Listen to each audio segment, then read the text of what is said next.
eu sou Denise Cassama, professora, economista, ativista social e esse é o Empoderação, um canal que se propõe a levar conhecimento e saberes para você nesse mundão da internet. Olá, eu me chamo Michele Aracati, sou economista também, sou docente da UFAM e convido a todos aqui a acompanhar o canal Empoderação. Bora lá?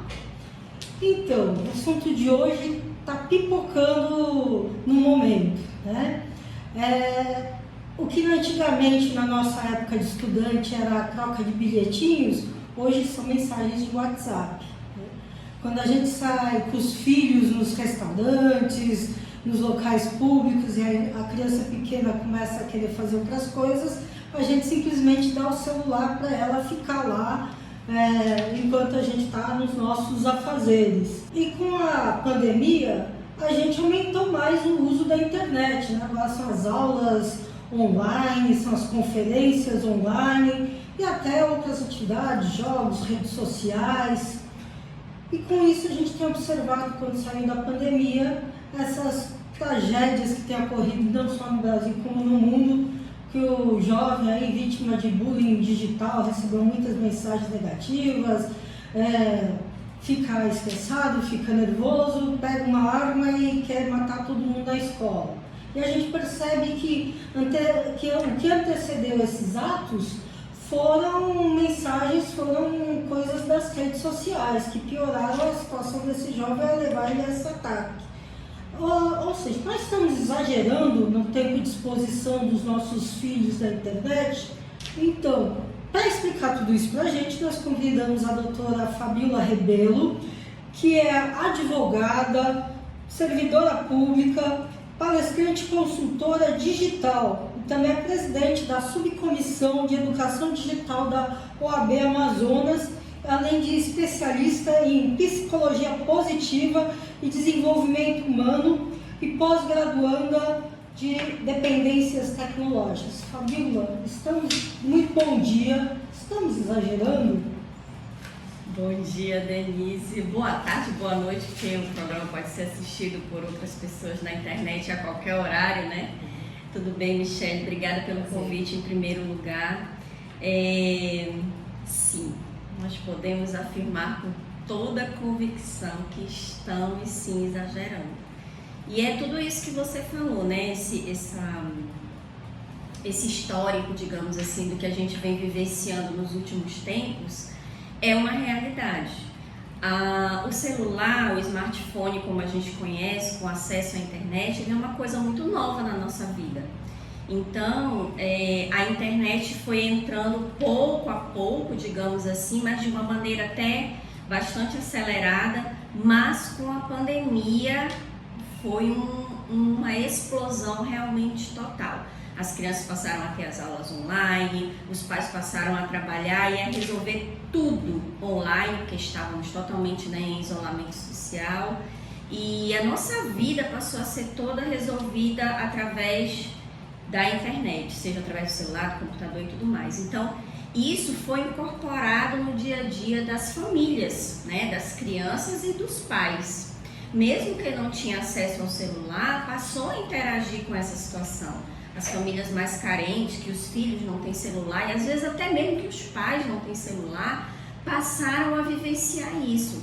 Por exemplo, as pessoas que recebiam os benefícios, né, as pessoas que recebem os benefícios, passaram a ter que buscar acesso à internet para poder fazer os cadastros, para poder buscar aquele auxílio, saber se saiu, se não saiu, se estava faltando alguma coisa. Então, assim, não tem jeito. A internet entrou de uma tal forma após esse período pandêmico nas nossas vidas e não muda mais, não muda mais. O que nós temos que aprender agora é a lidar com essa realidade.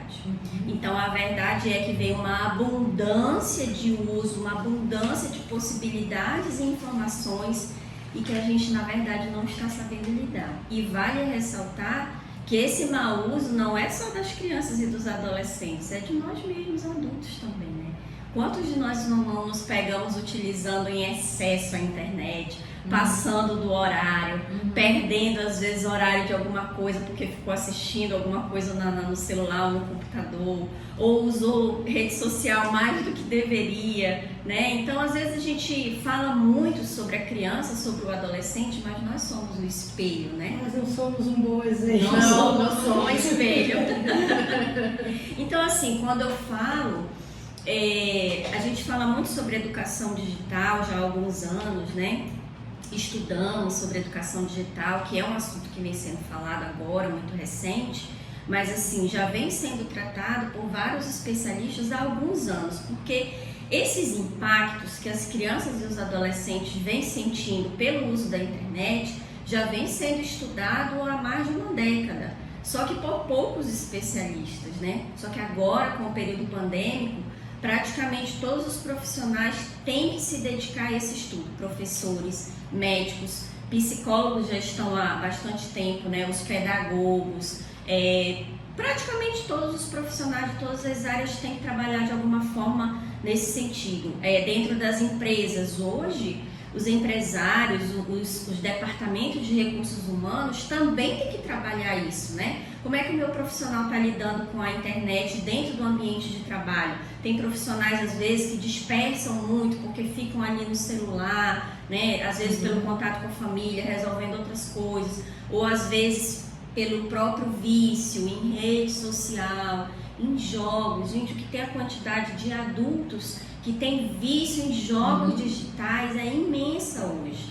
Então não é só um problema que atinge as crianças, é um problema que atinge os adultos, e os profissionais vêm se dedicando cada vez mais a estudar esses aspectos aí na nossa vida, né?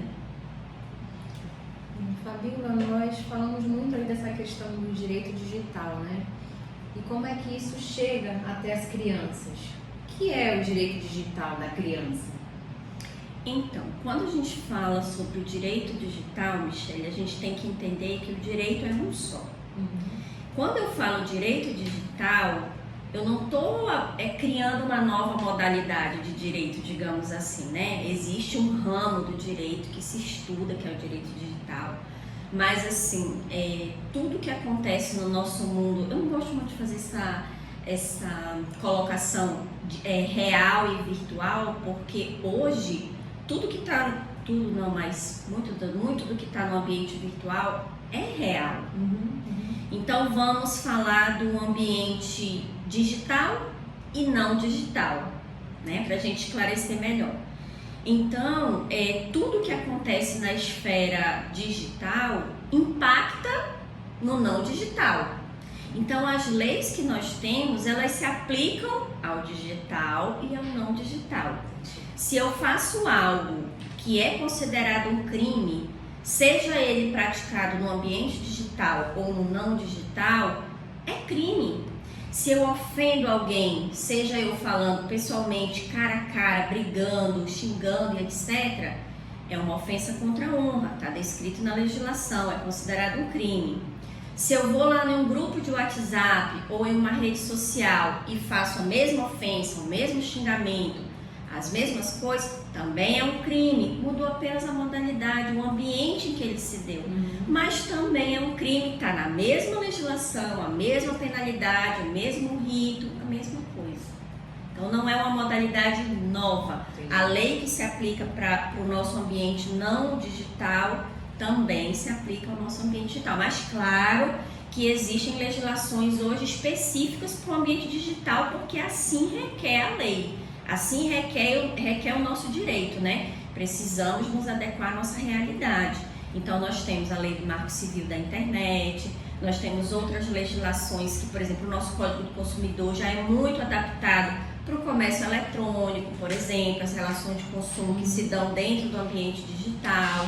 O próprio ECA modificou alguns aspectos referentes à pornografia infantil, que é muito disseminada no ambiente digital, não é verdade? Então, assim, tem a Lei Carolina Dickmann, que todo mundo fala muito sobre essa questão de divulgação de imagens, né, de nudes, que todo mundo conhece aí por essa palavra, né?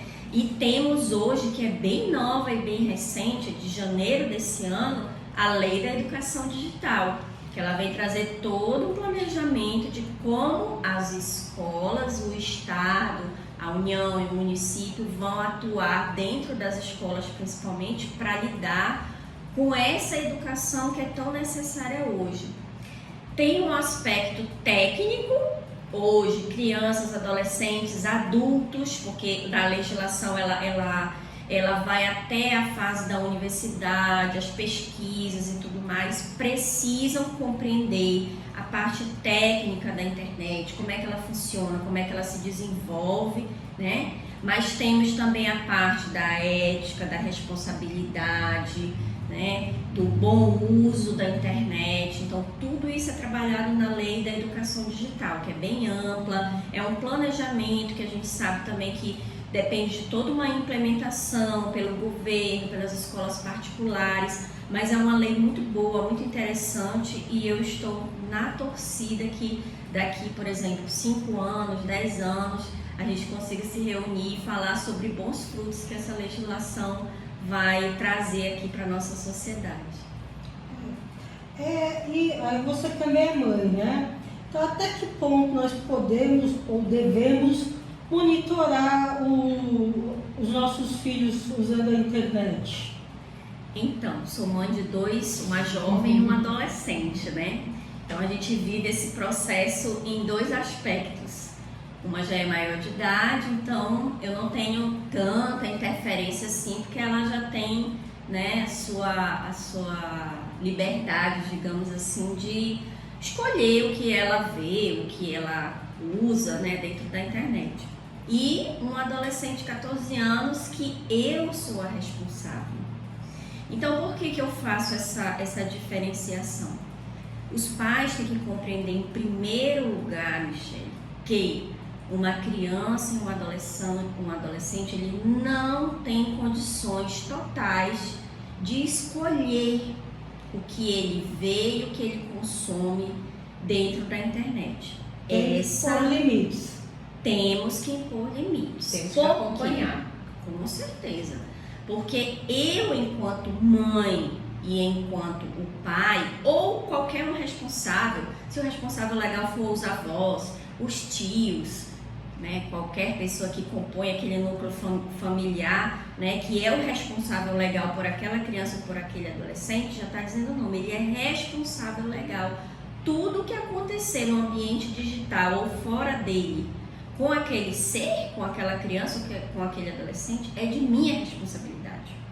Então, se um adolescente, como a gente falou agora antes, né, vai lá na rede social, vai na internet e ofende um professor, por exemplo, chega lá no grupo de WhatsApp, fala mal do professor, xinga, chama disso, daquilo, acusa que ele fez isso, fez aquilo, sem provas, sem aquilo ter realmente acontecido, leva meio que na brincadeira e tudo mais. O professor toma conhecimento daquilo e leva esse fato ao judiciário. Requer uma indenização por danos morais, quer que o menor seja punido por aquilo, né? Ele tem esse direito? Claro que tem, óbvio que tem. A lei ampara isso para ele, né? E aí você vai me dizer, como é que isso vai acontecer, já que ele é menor de idade? Porque todo mundo acha que com menor de idade não acontece nada, né? As pessoas dizem assim, menor de idade pode fazer tudo no Brasil. Não, gente, não pode fazer tudo. Mas a gente não pode também impedir e dizer que porque é um menor de idade não vai cometer crime. Claro que vai cometer. Ele vai cometer, sabendo ou não sabendo, consciente ou sem essa devida consciência. Então, se esse caso for levado ao judiciário, quem é que vai responder? É o menor com os pais, com os seus responsáveis legais, né? Com Dependendo do crime, os pais podem ser presos? Não, nesse caso não. A questão da privação de liberdade, ela é individual. Ninguém pode ser preso no lugar de ninguém, independente da idade. Mas o menor, ele sofre essa privação de liberdade através daquilo que a gente conhece das internações, né? Esse caso que teve aqui na cidade de Manaus, Exato. a exemplo que teve em várias escolas do Brasil, né? Exato. Que o garoto, não sei se sofreu bullying, mas premeditou o ataque, foi na escola lá com coquetel molotov, com faca, feriu professores e depois no depoimento ele disse que fez isso para chamar atenção nas redes sociais. Exato. O onde entra a responsabilidade dos pais desse garoto? A responsabilidade dos respondem, pais, né? veja bem, é um contexto bem genérico. Eu quero que as pessoas entendam aqui que eu não estou fazendo uma análise específica sobre esse caso, até porque eu não conheço a família, eu não conheço nem o caso a fundo. Eu só sei o que a gente sabe de informações jornalísticas, redes sociais e tudo mais. Mas o que acontece? A gente tem que compreender que um menor de 13 anos, não foi o caso? 13 anos. Uma criança praticamente, né? Já acabou, né? Legalmente entrou na adolescência, mas a gente sabe que 13 anos está ali, é uma criança ainda, né? Então o que acontece? Isso surgiu do nada nessa cabeça? Não. Ele veio tendo contato, no caso ele já deixou bem claro que ele fazia um uso, né, constante das redes sociais, da internet. Então isso foi alimentado através da internet? Sim, ele mesmo já deixou bem claro isso, né? E aonde estão os pais nesse sentido? E veja bem, aqui eu não estou acusando, neste caso específico, os pais, mas aí surgem perguntas. Os pais acompanham as redes sociais dessa criança, desse adolescente? Eu sei com quem ele conversa? Eu sei que tipo de conteúdo ele acessa, os vídeos que ele assiste no YouTube, as redes sociais, por exemplo, os grupos que ele participa de repente no Facebook, quem ele acompanha no Instagram, se ele tem redes sociais que eu não conheço, porque isso é muito comum. A criança ou adolescente, né, praticamente, assim, a grande maioria são adolescentes. Ele tem uma rede social ali aberta, né, que os pais veem, a família, ele põe uma fotinha ali, uma fotinha aqui. E aí ele tem o quê? Aquela rede social que os pais não sabem, que é para os amigos, para a galera, né, a rede social da galera. E aí lá ele muitas das vezes conversa com pessoas que os pais não sabem, ele coloca fotos, vídeos que os pais não têm conhecimento, eles compartilham conteúdo que os pais não têm conhecimento. Então vale ressaltar, eu conheço todas as redes sociais do meu filho, eu tenho que conhecer as redes sociais do meu filho. Eu tenho que ter, veja bem, o que eu vou dizer, Denise, Michele, eu tenho que ter todas as senhas dos meus filhos menores de idade. Que difícil. Por quê? Porque eu sou responsável. Mas veja bem o que acontece, Michele. Eu sei que é muito difícil para quem vai assistir hoje essa nossa conversa e dizer assim, poxa, eu tenho um filho de 15 anos, eu não posso. Como é que eu vou chegar com ele hoje e dizer, olha, meu filho, me entrega as tuas senhas das suas redes sociais, porque eu vi que eu sou responsável, eu tenho que saber, etc, etc. É difícil e vai ser muito difícil. Então você vai ter que começar a trilhar um caminho. Se isso já aconteceu, né? Se você já deu o celular, se ele já tem toda uma vida digital, intensa e que você não vinha acompanhando. Nada está perdido. Como diz o ditado, só não tem jeito para a morte. E hoje em dia, às vezes, até para a morte tem um jeito, a medicina está muito avançada. Verdade. Mas para tudo tem jeito. Bote na sua cabeça que você tem que trilhar um caminho. Eu tenho que abrir diálogo com esse adolescente. Eu tenho que conversar. Eu tenho que começar a apresentar não só as minhas preocupações, mas as minhas responsabilidades. Meu filho, minha filha, eu preciso que você compartilhe comigo. Eu preciso conhecer. Quais são os ambientes que você anda? Quais são as redes sociais que você tem? Vamos lá. Vamos compartilhar a senha, mas eu quero deixar bem claro que eu quero a tua senha não para vigiar o teu conteúdo. Não para eu ficar lá olhando a tua intimidade, certo? E eu quero explicar aqui de uma forma bem rápida, digamos assim, bem superficial. Intimidade é diferente de privacidade, tá? A privacidade, os menores têm uma privacidade até um certo ponto com os pais, né? Eu não posso chegar, por exemplo, no quarto do meu filho, se ele tem um quarto, e eu chegar lá, pá, abrir a porta. Gente, isso é uma questão de educação com a privacidade das pessoas. Eu bato na porta, eu posso entrar? Com licença, você está trocando de roupa? Olha, meu filho está no celular. O que você está fazendo? Posso olhar? A gente não chega tomando. Isso é uma questão de educação com a privacidade da pessoa. Mas também eu posso chegar e dizer, olha, meu filho, eu preciso olhar. eu preciso porque eu estou desconfiando que está acontecendo isso, e eu vou ter que pegar seu celular e conferir o que você está fazendo. Eu vou ter que pegar o seu computador e olhar o que você está fazendo. Eu vou ter que acessar suas redes sociais porque você está assim, você está fazendo dessa forma, você está muito diferente, você está me desobedecendo, eu estou percebendo que tem outras pessoas influenciando você, então eu preciso entender o que está acontecendo e eu vou olhar suas redes sociais, tá? Tem muitos pais e mães que têm acesso ao celular, principalmente dos filhos, e vão lá às vezes de madrugada, pega o celular escondido e vai olhar. Não, gente, isso, eu não vou dizer que você não vai fazer isso, que eu sei que acontece e às vezes é necessário fazer, às vezes o pai tem dificuldade de ter esse diálogo com os filhos, né? E dependendo do que estiver acontecendo na família, no ambiente ali da criança ou do adolescente, eu entendo que isso é necessário. Mas o que é o ideal? É eu chegar e dizer, vamos lá, deixa eu ver seu celular, me entregue aqui. E eu olhar na frente dele. E a confiança também. Exato. Tem a relação de confiança. Exato. Porque você vê nesses casos aí que aconteceram, muitos pais foram pegos de surpresa, o pai desses meninos que cometeram esses atos. Está acontecendo, né? Nós estamos no meio desse furacão.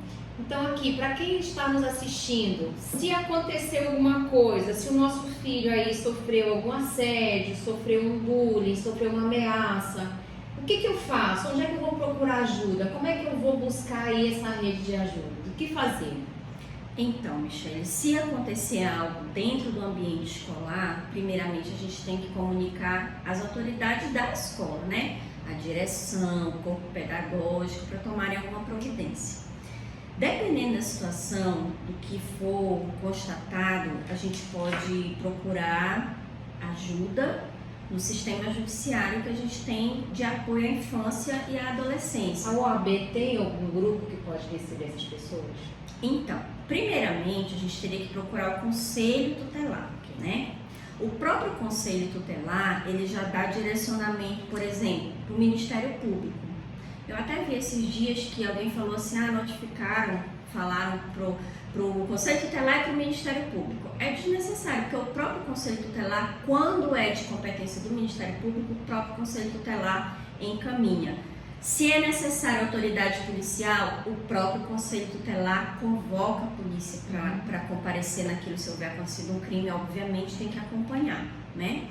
A OAB, através da comissão da criança e do adolescente, que tem dentro do quadro de comissões da OAB, nós podemos também fazer esse acompanhamento para garantir que todo esse esquema seja feito, né? Mas assim, as comissões da OAB não têm poder de atuação nessas situações. Nós não somos advogados das pessoas, né? Nós estamos ali como representante da sociedade para garantir que a legislação seja aplicada, que as autoridades estejam presentes, as devidas autoridades estejam presentes naquela situação, tá? Mas, a princípio, o Conselho Tutelar ele já abrange tudo isso e ele dá os devidos encaminhamentos para as autoridades que forem necessárias. A comunidade escolar, ela também faz esse acompanhamento. Se for necessário chamar o Conselho Tutelar, ela vai chamar e vai dar os devidos encaminhamentos, né? Mas, veja bem, se algo aconteceu fora do ambiente escolar, na minha casa ou em algum outro ambiente que a criança frequente, grupo de WhatsApp, na igreja, em outros ambientes que é fora do ambiente escolar, que eu não tenho uma autoridade ali acima, né? Em primeiro lugar, eu devo procurar, se for detectado um crime, né? O maior de idade entrou em contato com aquela criança, né? Tá tentando um envolvimento ali com um cunho mais sexual. Acho que você percebe quais são as tentativas. Até porque para que um adulto vai entrar em contato e ficar conversando sobre joguinhos, por exemplo, com uma criança, né, gente? Todo mundo é inteligente o suficiente para compreender esse tipo de coisa. E você tem sempre que partir do princípio da desconfiança. Você não conhece, então você tem que partir sempre do princípio da desconfiança.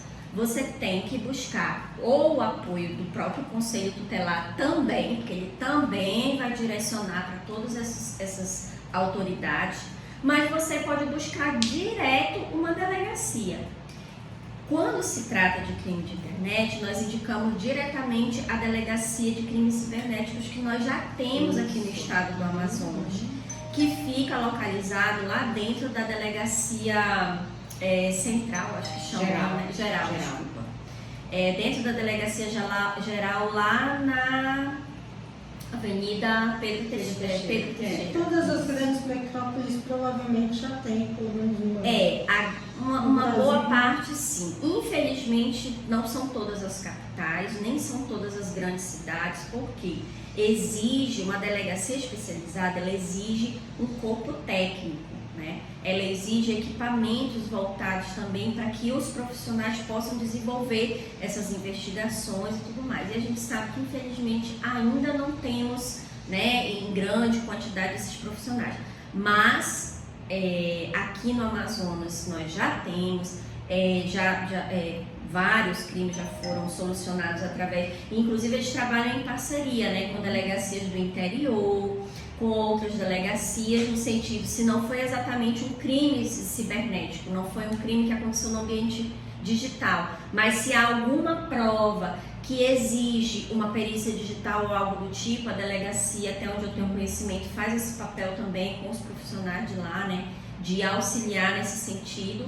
Então, assim, dentro do estado do Amazonas, nós temos essa vantagem de termos essa delegacia, esses profissionais que podem ser procurados também. Mas, a princípio, eu digo para vocês, qualquer coisa, procure o conselho tutelar, que os conselheiros tutelares têm essa formação também, essa capacitação, esse preparo e essa autoridade e obrigação de tomar as devidas providências, encaminhar para as devidas autoridades para fazer esse acompanhamento dessa situação desse menor. Se for caracterizado um crime, tomar as devidas providências.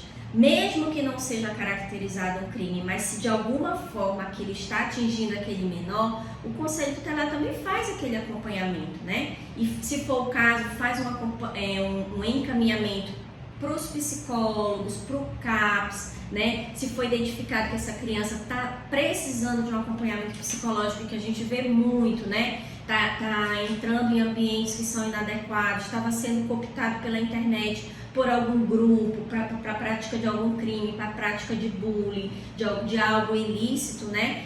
Também é necessário esse encaminhamento para o CAPS, para fazer um acompanhamento psicológico, porque nós temos que entender que os menores, eles praticam crime sim. Mas a gente não pode também tratar uma criança, por exemplo, de 12, 13 anos como um adulto. Eles precisam de acompanhamento psicológico. Os adultos, claro que cometem crimes, certamente precisam. Os psicólogos que vão assistir isso aqui, com certeza vão concordar. Mas uma criança muito mais, porque você tem a possibilidade ainda de transformar essa vida, né? Essa criança pode estar sofrendo muito e através de um acompanhamento psicológico, ela conseguir transformar essa realidade e ser um adulto feliz, né? Uma boa pessoa para a sociedade. É isso aí. Infelizmente a gente tem que caminhar aqui para o nosso encerramento, apesar de que o assunto está muito legal e muito oportuno em tempos atuais. Então, para finalizar aqui, Fabiola, e na sequência eu queria que você fizesse suas considerações finais também, se você consegue nos passar aí 3 sintomas que a gente tem que prestar mais atenção nos nossos filhos para se perceber se eles estão correndo algum risco, algum perigo digital. 3 sintomas, a gente poderia falar em primeiro lugar o isolamento. Né? O isolamento é uma característica muito comum. Quando o adolescente ou a criança começa a ficar muito recolhida, não quer muito sair, não quer ter contato muito com a família, não quer fazer outras atividades que antes ele gostava de fazer, ela gostava de fazer, né? Então você percebe que vai havendo um distanciamento, você já começa a perceber algo muito sério. Essa questão também do esconder, né? Não pega no meu celular, não, bloqueio, senha, né? Não, eu não quero que você veja. Se você tem um computador, alguma coisa do tipo, pare e fecha a tela quando você chegar perto. Óbvio que se você não pode ver, é porque não é uma coisa interessante, né? Não é uma coisa boa. Isso é 100% das vezes? Não, ele pode estar apenas consumindo algum conteúdo que ele sabe que você não vai gostar. Mas assim mesmo, por exemplo, pornografia. Gente, pornografia, apesar de haver uma discussão aí entre pais, principalmente o sexo masculino com relação a isso, não é saudável para ninguém. Polêmico isso, mas é verdade. Psicologicamente falando, eu não sou psicóloga, mas eu já fiz 2 pós-graduações na área da psicologia, converso com muitos psicólogos. Pornografia não é saudável emocionalmente para ninguém, muito menos para uma criança e um adolescente. Então já é algo que você tem que desconfiar. E eu acredito assim, não sei se teria exatamente um terceiro sintoma, mas os pais passam a perceber que aquela criança, aquele adolescente está diferente. E não é uma diferença que você vai percebendo pouco a pouco, porque as crianças e adolescentes mudam, isso é normal. Existe um amadurecimento, eles estão criando, né, a sua própria personalidade, estão desenvolvendo a sua própria personalidade, a sua intimidade, estão descobrindo os seus gostos, muitas das vezes, que até então, quando é criança, só faz o que os pais querem, né? Depois eles começam a querer fazer o que eles gostam, o que eles têm mais interesse.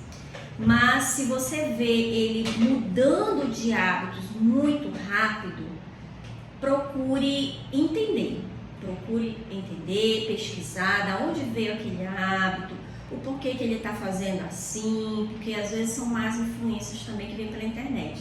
A gente conversou muito como era antes, né? A gente estava conversando nos bastidores como era na nossa época e como é hoje. Antes a gente conhecia todos os amigos dos nossos filhos, né? Os nossos pais conheciam os nossos amigos da escola, da vizinhança, do condomínio, do conjunto, do bairro, da igreja, da pelada do futebol, tudo. Hoje nós não conhecemos nem os amigos dos nossos filhos da escola, porque a gente não tem, infelizmente, esse contato com a comunidade escolar. Às vezes até da igreja, quem frequenta esses ambientes mais religiosos.